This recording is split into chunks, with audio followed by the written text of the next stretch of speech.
szőnyegek, szövetek, bútorok, amik mind illenek a ruháidhoz. Ezt nevezem nappalinak. Rendelhetünk belőle, Barbie.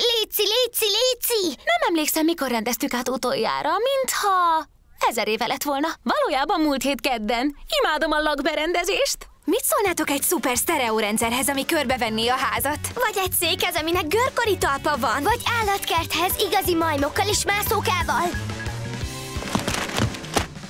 Igen, a kanapé a 47. Tele van a kosaram. Jobb, ha minden kosaram, a 49. biztonságosan le is rögtön egy tucat. Remek.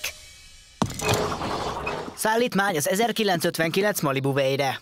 Köszönöm. Egy trambolin? Összekeverték a rendelésemet. Ez így van. Rózsaszínben kértem.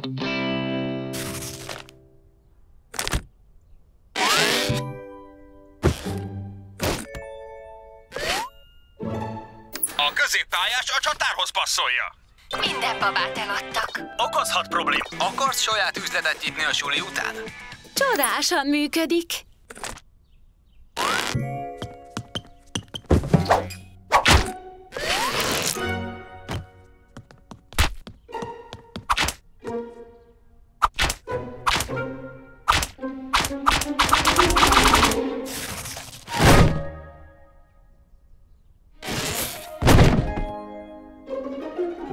Ezek után a dolgok kicsúsztak a kezem közül.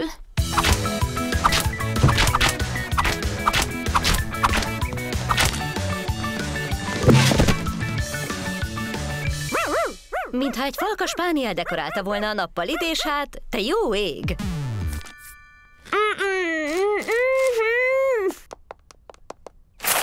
Oh, Jessie! Jól vagyok, bár kissé ragadok. Kész katasztrófa a szoba. A randin Kennel. Hello, Barbie! Mintha egy svéd bútornagykert költözött volna a nappalidba. Bocsi, Ken, de nem tudok úgy elmenni, hogy ilyen rendetlen a lakás. Ne aggódj emiatt, a pasid mindig segít, hogyha vészhelyzet van.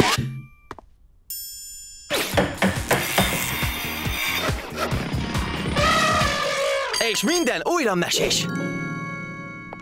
Ken, fantasztikus az ízlésed. Főleg a lányok terén.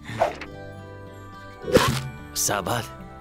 Elmentünk! Jó mulatás, lányok!